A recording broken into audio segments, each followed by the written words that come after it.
l'impératif vraiment pour faire un conseil génétique, c'est d'avoir un diagnostic qui est précis, qui est documenté. Je veux dire, moi, si je reçois en consultation de conseil génétique un couple avec un enfant, avec un antécédent d'enfant qui a une dysmorphie faciale, même très évidente, hein, même s'il me montre un enfant peut-être décédé ou même vivant, qui ramène avec eux, mais avec une dysmorphie faciale de trisomie 21, mais si je n'ai pas la confirmation, un document de cariotype, je suis embêtée pour faire un conseil génétique.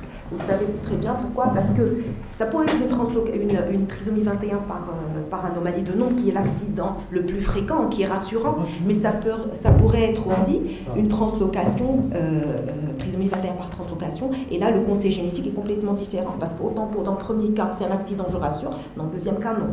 Donc vraiment c'est important d'avoir un document sur lequel vous allez vous baser pour faire votre conseil génétique.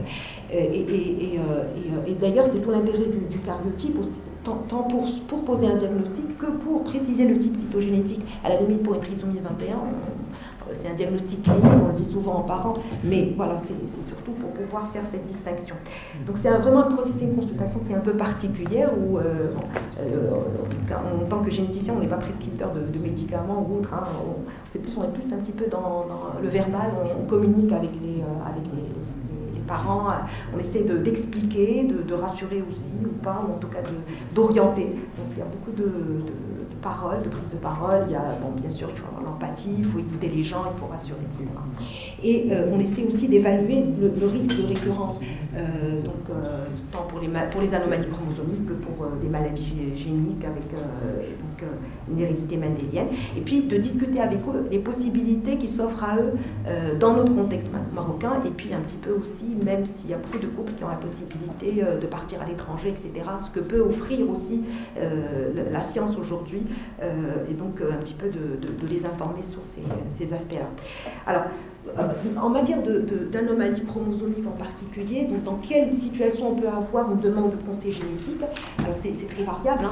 Maintenant on le sent, et vraiment ces dernières années, ça peut autant classiquement c'est quand même une famille qui a déjà eu un premier enfant avec une anomalie chromosomique, et voilà, qui viennent pour la récurrence. Mais de plus en plus, maintenant, on a des demandes de conseil génétique avant le mariage ou la procréation, donc en prémarital ou même en préconceptionnel, parce que, par exemple, il y a dans une famille une translocation familiale équilibrée qui est déjà identifiée chez l'un des conjoints, ou chez une ségrégation bien connue d'une translocation familiale, et donc ce couple-là vient se renseigner un petit peu sur son risque. Avant la grossesse suivante, lorsqu'il y a un antécédent de premier enfant atteint d'une anomalie chromosomique, quel que soit son type, donc ils s'inquiètent pour la grossesse suivante, et voilà, ils viennent un petit peu prendre un avis avant de démarrer une deuxième grossesse. Et puis souvent aussi, c'est un petit peu là le stress, et on est un petit peu dans l'urgence au moment de la grossesse, c'est-à-dire que il n'y a pas d'histoire familiale particulière, etc., mais il y a découverte fortuite d'une anomalie chromosomique fœtale.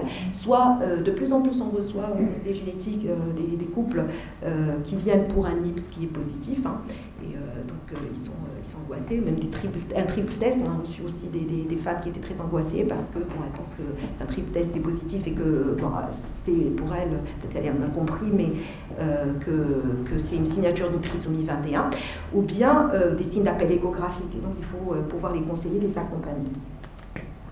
Alors, c'est assez simple, on va dire, donc en matière de conseil génétique, on a un petit peu deux tiroirs. Quand c'est des anomalies de nombre, il y a deux règles. Donc, c'est qu'elles soient homogènes ou en mosaïque, on en a parlé hier, le principe est le même. C'est que, en tout cas, c'est un accident. Homogène, c'est un accident méiotique, et en mosaïque, c'est un accident post-zygotique, mais dans tous les cas, c'est un accident. Donc, la règle importante, c'est d'abord que je n'ai pas besoin de faire le karyotype des parents. C'est du travail en plus, et il n'est absolument pas utile ce travail en plus, et c'est de l'argent en plus, donc aucune nécessité. Et globalement, je rassure par rapport au risque de récurrence, puisque c'est un accident, donc c'est un risque de récurrence qui est très faible, mais je ne rassure jamais à 100%. Il y a toujours bien sûr un petit risque aléatoire qui bien sûr qui va être lié d'abord à l'âge maternel, parce qu'on a vu hier que les aneuploïdies étaient corrélées à l'âge de la maman, donc c'est des non-disjonctions, surtout au cours de la première division méiotique maternelle, notamment pour la trisomie 21. Mais même au-delà, même si c'est une maman jeune, hein, c'est une femme jeune, ça n'exclut pas la possibilité d'un mosaïcisme parental germinal. Et donc je suis quand même globalement très rassurante sans pour autant rassurer à 100%. Et on peut concevoir qu'un couple comme ça puisse aussi demander, c'est tout à fait légitime, puisse demander un diagnostic prénatal ou un dépistage en tout cas pour la grossesse suivante. Donc ça, on a vu hier, c'était vraiment pour insister sur la corrélation donc entre l'âge maternel et le risque de trisomie 21. Alors on a des situations où, maintenant qui se présentent de plus en plus, où on peut avoir une personne qui elle-même est porteuse d'une anomalie chromosomique de nombre et qui vient, quand on parle souvent en génétique de fitness des maladies, c'est-à-dire que bon, il n'y a pas un retard mental très important et que voilà, c'est compatible avec une fertilité, c'est-à-dire qu'une personne qui est porteuse d'une anomalie peut avoir elle-même procréé, notamment pour la trisomie 21, parce que maintenant leur pronostic, un petit peu leur insertion dans la société, peut-être un peu moins chez nous, mais voilà, a augmenté. Et on sait que les femmes qui sont porteuses de trisomie 21 sont fertiles et peuvent avoir des enfants. Et on a eu au service un cas de, malheureusement c'était dans le cadre d'un viol, on avait eu une jeune fille trisomie 21 qui était tombée enceinte et on avait reçu son bébé pour karyotype et pour conseil génétique. Donc, dans le cas d'une trisomie 21, donc, les hommes sont habituellement infertiles, mais les femmes peuvent avoir un enfant avec un risque de récurrence qui, là, est de 50% à peu près. Et cette dame, en l'occurrence, cette jeune fille qui avait été victime d'un viol, avait eu un bébé phénotypiquement normal et sur le karyotype qui était normal aussi. Alors, pour les anomalies, pour les conseils génétiques, en cas d'une personne qui est porteuse d'une anomalie de nombre de gonosomes, les femmes triple X et les hommes double Y, alors souvent en fait ils n'ont pas de signes phénotypiques particuliers, en particulier leur fertilité normale. Et souvent en fait c'est des diagnostics un petit peu qu'on fait de manière fortuite, donc on est globalement là aussi rassurant par rapport au risque de transmettre à la descendance. Par contre, dans le cas des femmes turnériennes et des hommes des Klinefelter, XXY, ils sont habituellement infertiles, surtout les femmes turnériennes, mais donc ça n'exclut pas aujourd'hui la possibilité de grossesse, surtout en cas de mosaïque, surtout pour les hommes infertiles, lorsque il y a recours à une micro-TC, par exemple, avec une ICSI, et on doit pouvoir les informer, lorsqu'ils ont recours à ce type à une PMA, on doit pouvoir les informer sur le risque de récurrence et en fait la possibilité d'avoir un garçon qui a aussi un Klinefelter. Alors, par contre, dans tout ce qui est anomalie chromosomique de structure, là c'est ce qu'on a déjà dit hier, c'est que le karyotype, là je ne suis pas sûre que l'accident est nouveau ou pas, et donc vous allez trouver ça dans le rapport du karyotype. Chaque fois que c'est une anomalie de structure, le karyotype des parents est nécessaire pour le conseil génétique. Et j'ai deux cas de figure, soit je vais faire le karyotype des parents, je vais le trouver normal et donc je vais conclure que l'enfant a cette anomalie de structure par accident, donc c'est un conseil génétique qui est rassurant pour les grossesses suivantes de ce couple, soit effectivement je vais trouver que l'un des conjoints, donc soit le papa et la maman, est porteur par exemple d'une translocation robertsonienne ou réciproque qui est équilibrée. Et là, le risque de récurrence est réel. Et il est difficile à quantifier, même si on a vu les différents types de gamètes, mais ce n'est pas des risques équiprobables. On ne sait jamais, ce n'est pas vraiment du 25%, du 50%, du 1 tiers. Donc le risque, il faut en tenir compte. Et ce risque va dépendre du type d'anomalie, donc de cette translocation, par exemple, des chromosomes qui sont impliqués et du sexe du parent porteur aussi. Alors, et schématiquement, on a dit qu'il y avait 4 possibilités. Oui, vous avez une question ? Il y avait une question, non ? Alors, oui, donc je disais qu'il y a schématiquement 4 possibilités pour lorsque un des parents est porteur d'une translocation équilibrée, qu'elle soit robertsonienne ou réciproque, soit ils vont faire que des fausses couches, ou ça peut avoir un mélange de ces 3 situations lorsqu'il y a plusieurs grossesses dans la famille. Donc soit des fausses couches spontanées par déséquilibre majeur de la translocation qui sont incompatibles avec la vie, soit ils vont avoir des enfants mal formés avec un retard mental lorsque c'est des monosomies ou bien des trisomies associées à des trisomies partielles en cas de translocation réciproque équilibrée chez l'un des parents, ou bien lorsque c'est une translocation robertsonienne, on aura par exemple une trisomie complète. Et puis, ils peuvent aussi avoir des enfants sains qui n'ont pas hérité du tout la translocation, ou en tout cas qui l'ont hérité à l'état équilibré. Hein. Et puis, ils peuvent avoir aussi un enfant sain avec un karyotype tout à fait normal, et donc sans l'anomalie équilibrée. Et vous vous rappelez, on a parlé hier de la ségrégation, tant pour les translocations réciproques. On est en général le plus souvent dans une ségrégation de type 2, c'est-à-dire que en fait, les chromosomes qui ont subi cette translocation réciproque vont essayer de s'apparier selon une figure quadriradiale au cours de la méiose. Et on a différents types de gamètes qui vont être formés. Donc il y a le type alterne, c'est celui-là. Donc on a des gamètes, un gamète soit normal, soit avec les deux chromosomes déséquilibrés, mais tout le total est là, et donc c'est un gamète équilibré. Et donc là on aura des enfants qui sont phénotypiquement normaux. Ou bien on peut avoir des gamètes qui vont faire une ségrégation de type adjacente 1 ou adjacente 2, et qui vont donner en fait des trisomies partielles associées à des monosomies partielles, soit donc des fausses couches ou des enfants mal formés. Et donc on ne sait jamais dans quelle situation on est. Donc pour des couples comme ça, effectivement, on ne peut pas du tout rassurer. Il faut peut-être pouvoir discuter avec eux les possibilités de diagnostic prénatal ou même de diagnostic préimplantatoire et les informer sur les possibilités qui s'offrent à eux. Dans le cas d'une translocation robertsonienne équilibrée entre deux chromosomes homologues, c'est-à-dire, vous vous rappelez les translocations robertsonienne, ça implique les 13, 14, 15, 21, 22. Alors ça peut être entre deux chromosomes homologues. Par exemple, si c'est une translocation 21, 21, un monsieur ou une dame qui est porteur d'une translocation équilibrée 21, 21, ou bien 13, 13, alors toutes ces grossesses, toutes les gamètes qu'il va former vont être déséquilibrées. Donc ça va donner soit des monosomies complètes 13 ou 21 qui sont non viables, donc ça va donner des fausses couches, ou bien des trisomies complètes 21 ou 13 qui sont viables certes, mais qui sont mal formées. Donc ça va être des enfants anormaux.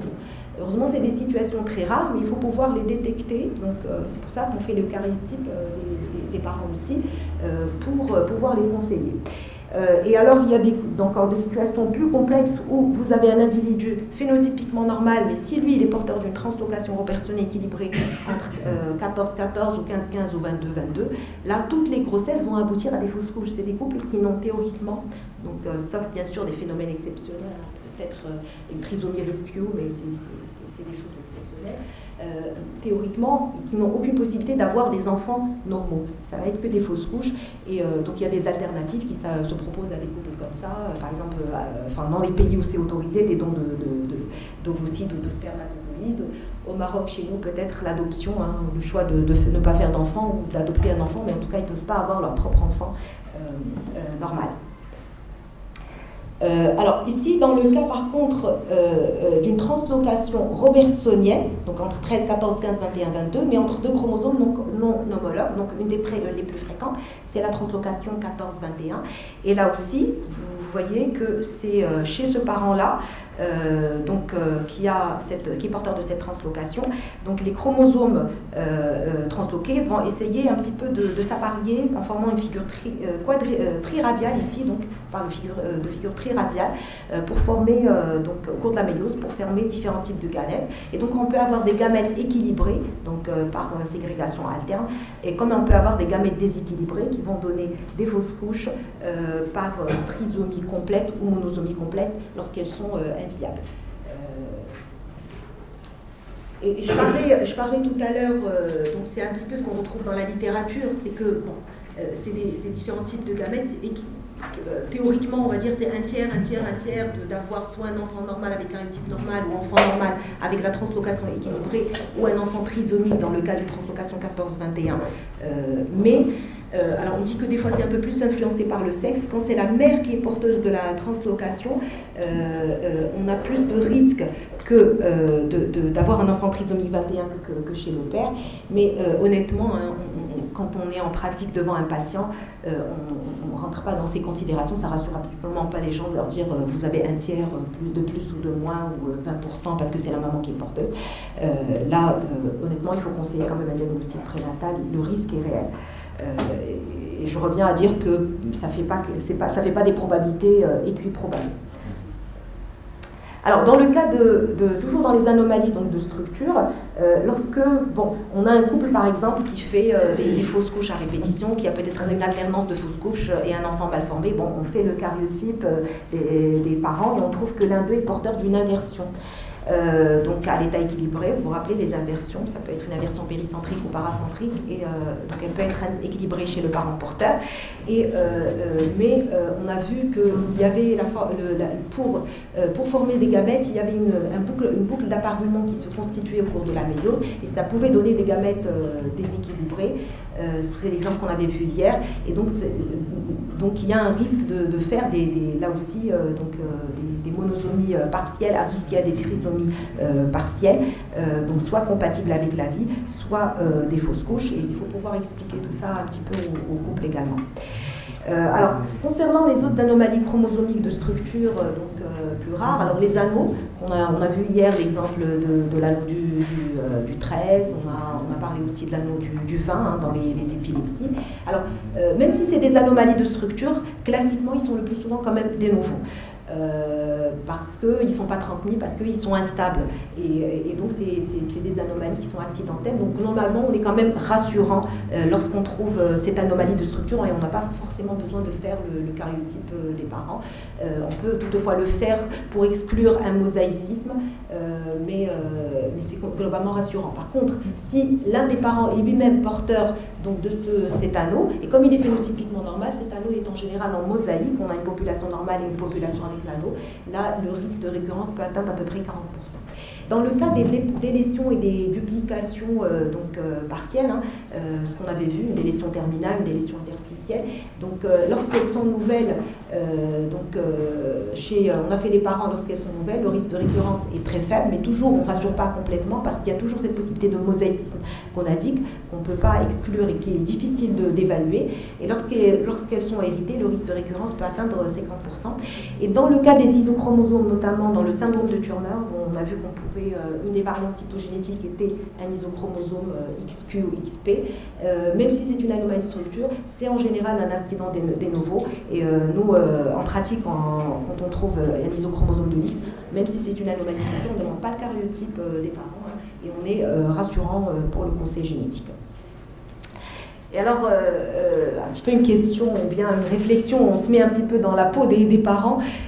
De quoi va dépendre la décision lorsqu'on reçoit donc on fait un bon conseil génétique à un couple, et finalement on a des vécus très différents et on va dire des décisions de couple très différentes, et souvent on se pose un petit peu la question de quoi va dépendre la décision de ce couple au terme de notre conseil génétique et des informations qu'on va leur donner. Bien sûr, tout ça va dépendre de la gravité de l'anomalie chromosomique, parce qu'on est en train de parler d'une trisomie 21, ou bien d'un remaniement complexe, une translocation, etc. De la lourdeur de la prise en charge, les parents posent des questions que les parents posent aussi, et du degré d'handicap, la composition de la famille aussi. Est-ce que c'est leur premier enfant? Est-ce que, il y a peut-être, on a eu des cas, des femmes qui ont accepté d'avoir un enfant trisomie 21, mais parce que elle était en âge avancé, c'était peut-être la seule possibilité pour elle, une des dernières chances pour elle d'avoir un enfant. Donc c'est vraiment la composition de la famille entre en jeu aussi, le vécu et les expériences personnelles du couple, un couple qui a fait plusieurs fausses couches, etc., qui a déjà un enfant formé, handicapé à la maison, etc. Et bien sûr, il y a les considérations éthiques et religieuses du couple, donc il y a toute une dimension un petit peu sociale et humaine quand on fait un conseil génétique à prendre en considération. Et de manière vraiment très simple et schématique, les possibilités offertes à un couple, il y a des couples qui décident, lorsque vous faites un conseil génétique, et qui comprennent qu'il y a un risque réel, ils décident de ne plus faire, d'arrêter les dégâts, lorsque surtout il y a déjà des enfants, selon la composition de la famille, d'arrêter de faire des enfants. Il y a des couples qui partent vers un DPN, choix d'enfant après un DPN. Il y a des couples qui se séparent. On a eu des cas de translocation, souvent quand même il y a des prémices de conflits, peut-être, il y a un background, mais voilà, on a eu des séparations de couples.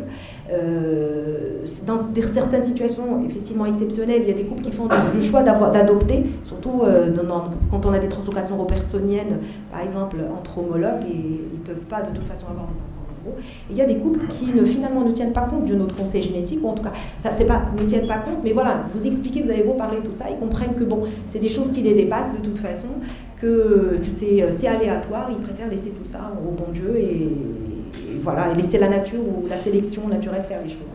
Donc, et bien sûr, moi, c'est-à-dire juste un petit mot un petit peu sur l'éthique médicale, mais ça, parce qu'on essaie, surtout pour mes jeunes étudiants, j'essaie toujours un petit peu aussi de les sensibiliser sur ça, sur la confidentialité, sur le droit à l'information.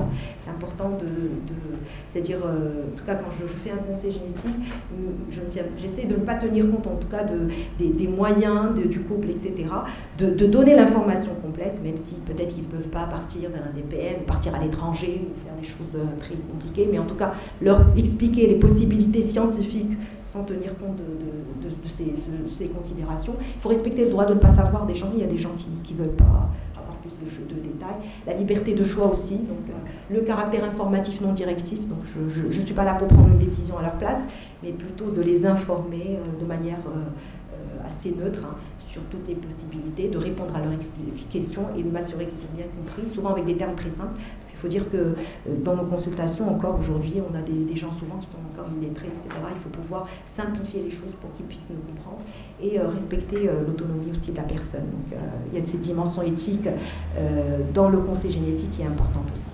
Voilà ce que j'avais un petit peu à vous dire de manière assez brève sur le conseil génétique.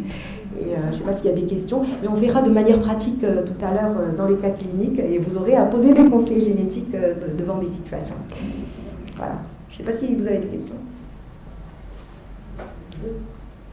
Moi, je vois ce topo différemment, complètement différemment, pour nous biologistes. Moi, j'aurais aimé voir des cas où il y a une fausse couche, dans le cas des fausses couches, avant quand et pourquoi, génétiquement, et qu'est-ce qu'il faut faire, quel diagnostic biologique, qu'est-ce qu'il faut faire dans le cas d'un Klinefelter, comment, et qu'est-ce qu'on doit faire dans sur nerf. C'est ce qu'on va voir tout à l'heure dans les cas cliniques. On va voir cette classification. Oui. Et quel conseil oui. Diagnostic à faire pour ne pas perdre soit du temps, soit de l'argent, oui. et aboutir à un résultat. D'accord. C'est ce qu'on va voir tout à l'heure dans les cas cliniques. Hein. Mais pour répondre par rapport au Klinefelter, je veux dire, alors, si je viens juste un petit peu pour répondre déjà à votre question, bon, on prend l'exemple du Klinefelter, c'est assez fréquent, mais c'est-à-dire nous on les reçoit d'abord en karyotype, hein, mais voilà, ils sont référés soit par les gynécos le plus souvent. On fait le karyotype et ensuite on rend ce résultat et on essaie de l'accompagner par le conseil génétique. Je ne sais pas, ça répond un petit peu à votre question. Enfin, vous avez besoin vous essayez d'avoir une idée sur le cheminement. Oui. De manière pratique. Pour un biologiste. Un biologiste de la reproduction. Un biologiste de l'île. Un cytogénéticien. Écoutez, moi je leur parle des possibilités de médecine de reproduction. C'est-à-dire le biologiste cytogénéticien, qu'est-ce qu'il faut faire, quelle technique doit faire, quel examen il doit faire. Le karyotype. Pour chaque cas. Pour chaque cas. Il y a des cas où il faut faire une fiche, d'autres non. D'accord, oui, j'ai compris votre question. Alors écoutez, pour par exemple une azospermie, je reçois un patient, voilà, on va revenir aux indications, mais ça rejoint les indications. Qu'est-ce que je vais faire? Si c'est une azospermie, ou on va dire par exemple une tératospermie, alors nous on fait très attention par exemple, quand c'est une tératospermie, de demander un spermocytogramme. Voilà. Et de pouvoir distinguer, est-ce que je vais faire un karyotype ou est-ce que je vais faire de la biologie moléculaire. Alors, si j'ai une tératospermie avec par exemple une prédominance de spermatozoïdes macrocéphales multiflagelles, et souvent on les reçoit, voilà, ils nous disent faites un karyotype, là je redresse, non, c'est pas une indication de karyotype du tout, je vais faire de la biologie moléculaire pour le gène ORCAC et il y a une mutation récurrente. Donc, là, vous êtes en train de parler en fait des indications du karyotype ou d'autres tests. Hein. Est-ce que je fais de la fiche? Est-ce que je fais Oui, d'accord. Pour une aménorrhée, par exemple, primaire, on va partir d'emblée sur un cariotype, mais c'est vrai que, ou même secondaire, mais c'est vrai que des fois, on a besoin de détailler un petit peu et souvent les cliniciens nous le demandent, de faire de la fiche pour préciser s'il y a un mosaïcisme ou pas. La fiche nous permet un petit peu de compter plus de mitoses, de noyaux, et de répondre surtout pour un mosaïcisme. Alors que par le cariotype, en général, on s'arrête à 15, ou même on peut aller au-delà à 30, mais c'est un peu plus compliqué pour évaluer le mosaïcisme s'il est plus fin. Voilà, vous avez d'autres situations Pardon,